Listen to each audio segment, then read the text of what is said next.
بابر نامی بچے نے آنکھ کھولی اور ابھی اس کا بچپن ہی تھا کہ اس کا والد جہان فانی سے کوچ کر گیا۔ 9 عمر جانشین سے اس کے چچا نے حکومت چھین لی، لیکن یہ ضدی اور سرکش سالہ سال جنگلوں میں روپوش رہنے کے باوجود بالآخر اپنی سلطنت واپس لینے میں کامیاب ہوئے۔ اور پھر 1526 عیسوی برِ صغیر کا وہ تاریخ سال ہے جب اسی ظہیر الدین بابر نے پانی پت کے میدان میں آخری لودھی حکمران ابراہیم لودھی کو شکست دے کر ہندوستان میں مغلیہ سلطنت کی بنیاد رکھی۔ یہ وہی شخص ہے جب ایک دفعہ دوران جنگ اسے شکست سامنے نظر آ رہی تھی تو اس نے اللہ کے حضور سر سجود ہوتے ہوئے فتح کی دعا کے ساتھ شراب نوشی ترک کرنے کا وعدہ بھی کیا، اور قدرت خداوندی سے جب وہ شکست فتح میں تبدیل ہوئی تو بابر، جس کے ساتھ لاتعداد شراب کے مٹکے تھے، نے ان کو توڑنے کا حکم دیا اور پھر آخری سانس تک شراب کو ہاتھ نہ لگایا۔ بابر جو جسمانی طور پر اس قدر توانا تھا کہ اپنی بغلوں میں 2 آدمی اٹھا کر قلعے کی دیوار پر دوڑ لگایا کرتا تھا، نے سلطنت مغلیہ کو 4 جانب سے محفوظ کرنے کے بعد جب موت کی نیند قبول کی تو اس کا بیٹا ہمایوں تخت نشین ہوا۔ ہمایوں جو کہ ماہر علم نجوم اور چرس کا شوقین تھا، اس کو قائم نہ رکھ سکا اور سلطنت شیر شاہ سوری کے قبضے میں چلی گئی۔ اس دوران ہمایوں بغرض پناہ ایران چلا گیا اور پھر وہاں کے حکمران شاہ عباس کی مدد سے اس نے دوبارہ اپنی سلطنت حاصل کی۔ لیکن مغلیہ عہد کا سنہری دور دراصل 1556 سے شروع ہوتا ہے، جب بابر کا ان پڑھ پوتا جلال الدین محمد اکبر تخت نشین ہوا، جس نے اپنے 50 سالہ عہد اقتدار میں مغلیہ سلطنت کو عظمت کی بلندیوں پر پہنچا دیا۔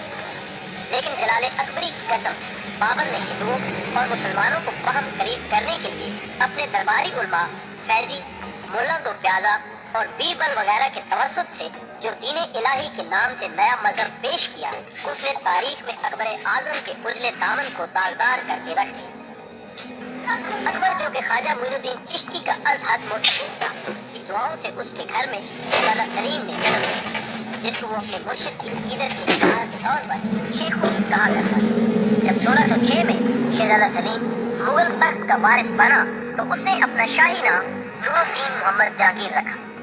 یہ وہی مغل بادشاہ ہے جس کے ساتھ نادرہ یعنی انارکلی اور میر النساء یعنی ملکہ ہندوستان نور جہان سے معاشقے تاریخ کا حصہ ہے۔ جہانگیر پر نور جہاں کا اثر اس قدر تھا کہ جہانگیر کی زبان سے بار بار ٹپکنے والا یہ فقرہ بھی تاریخ نے اپنے دامن میں محفوظ کر لیا کہ میں نے حکومت شراب کے بدلے نور جہاں کو بیچ دی ہے۔ اور یہ بھی حقیقت ہے کہ ہندوستان پر اس عہد میں حقیقی حکومت ملکہ ہندوستان نور جہان کی ہی تھی، جو دراصل ایرانی النسل تھی،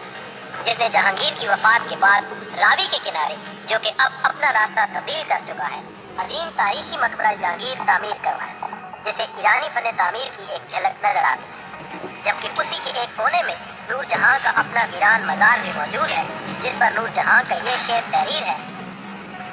کہ بر مزارے ماں غریباں، نئے چراغے نئے گلے، نئے پرے پروانہ سوزت، نئے صدائے بلبل۔ خواتین و حضرات، یہاں پر آپ کو ایک دلچسپ تاریخی حقیقت سے آشنا کرنا بھی ضروری ہے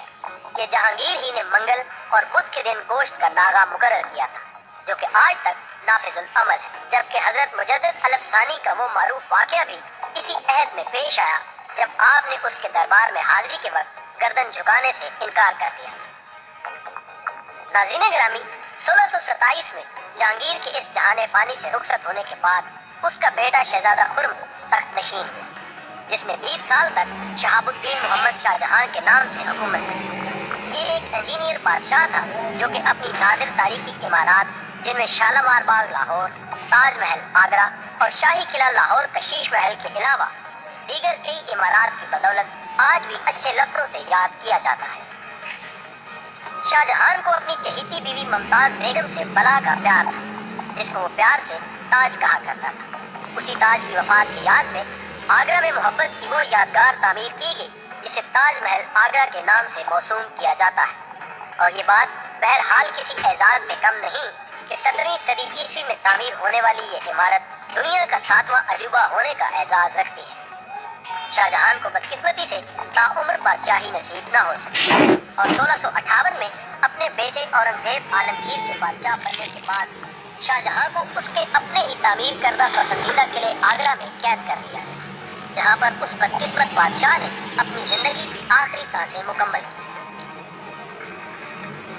اور اب وہ دور جو کہ عہد مغلیہ کا سنہری ترین دور ہونے کے ساتھ ساتھ مغلیہ سلطنت کے زوال کا نقطۂ آغاز بھی ہے، جب 31 جولائی 1658 کو اورنگزیب عالمگیر نے عنان حکومت سنبھالی۔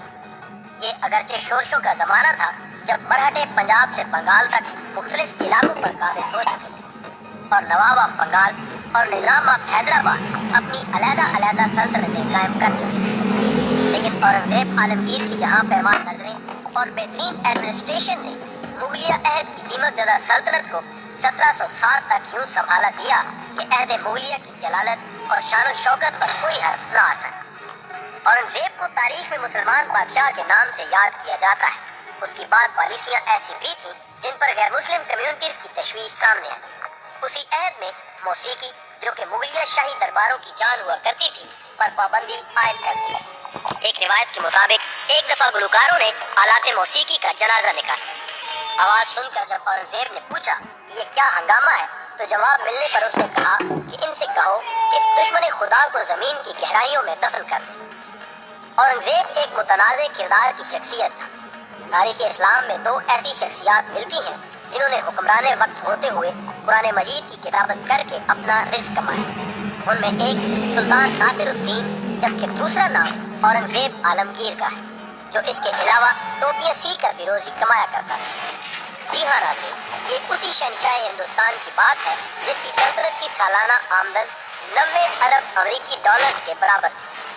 ایک انگریز مورخ تنزن لکھتا ہے کہ اورنگزیب یقیناً ایک اچھا اور متقی حکمران ہوتا اگر اسے قید کرنے کے لیے اپنا باپ، قتل کرنے کے لیے اپنے بھائی اور ظلم کرنے کے لیے مظلوم ہندو رعایا نہ ملتی۔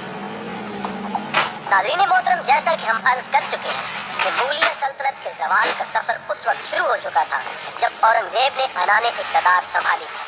لیکن 1760 اورنگزیب کی وفات کے بعد اس سلطنت کا بھرم اگرچہ ٹوٹ گیا، کیونکہ اس کے نالائق جانشین اس عظیم سلطنت کے امور مملکت چلانے کے اہل نہیں تھے، لیکن اس کے بعد آنے والے محمد اعظم شاہ، بہادر شاہ اول اور جہاندار شاہ جیسے حکمرانوں نے اس سلطنت کی عظمت کو تاجدار کرنے میں کوئی کسر اٹھا نہ رکھی، حتیٰ کہ 1713 میں شاہی تاج کو سر پر رکھنے والے فروخ سیر کے بارے میں تاریخ لکھتی ہے کہ جب اس کی ملکہ کے ایک رشتہ دار کو اس نے ایک عام عہدے پر فائز کرنے کا حکم جاری کیا تو وزیر اعظم کے برابر عہدہ رکھنے والے ایک درباری نے اس حکم پر عمل درآمد کے لیے ہارمونیم اور طبلوں کے علاوہ بہت سے آلات موسیقی بطور رشوت طلب کی۔ فروخ سیر کے جواب طلب کرنے پر اس نے کہا کہ جہاں بنا میں نے یہ جسارت اس لیے کی ہے کہ بہت سے اہل لوگ جن کی جگہ ہم نااہلوں کو دے رہے ہیں، یہ آلات انہیں دے کر کسی کام پر لگایا جا سکے، جس پر شہنشاہ شرمندہ ہوا اور اپنا حکم واپس لے لیا۔ اگرچہ فروخ سیر کے بعد چند ماہ رفیع الدین درجار اور شاہ جہاں دوئم کو بھی تاج مغلیہ سر پر سجانے کا موقع ملا، لیکن ان کے عہد کا کوئی قابل ذکر واقعہ تاریخ میں محفوظ نہیں۔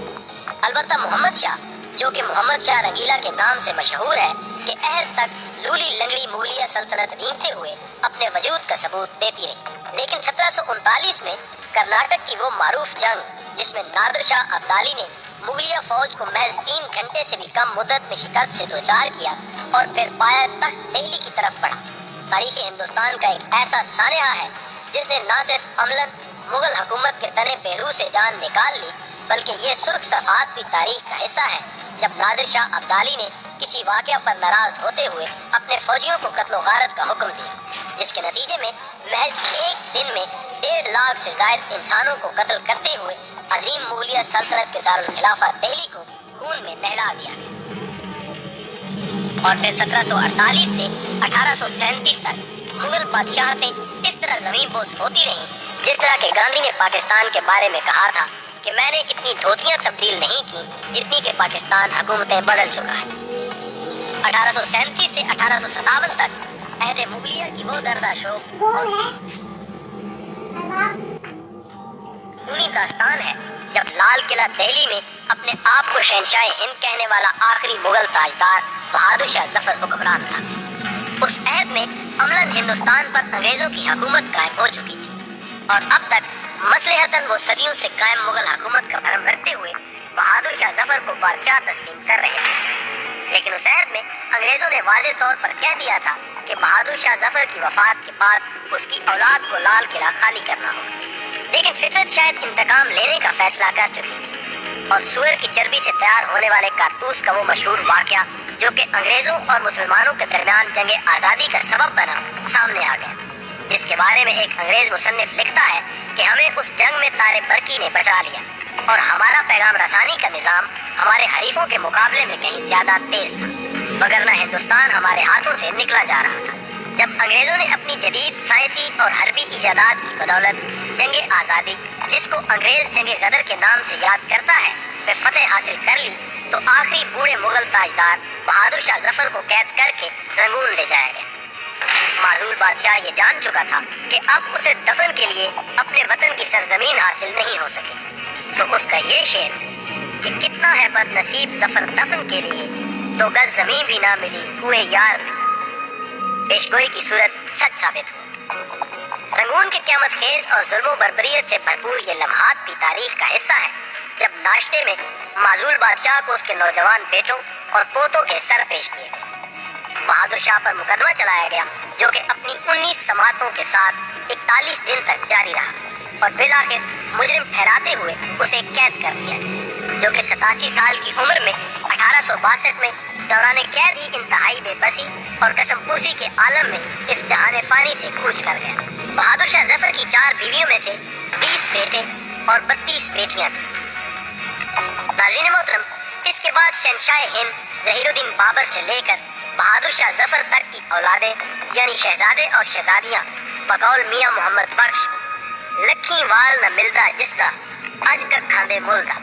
کے مصداق اس تکلیف دہ حالت میں زندگی گزارنے پر مجبور ہوئی کہ وہ شہزادیاں جن کو کبھی چشم فلک نے بھی بے پردہ نہیں دیکھا تھا میں سے کچھ اپنی ہی عوام کی خاتمہ مقرر ہوئی اور کچھ نے طوائف کا داغ اپنے چہرے پر سجا لیا، جبکہ بیٹے دنیا کی بھیڑ میں تلاش رزق کرتے کرتے رزق خاک ہو کر رہ گئے۔ کر کے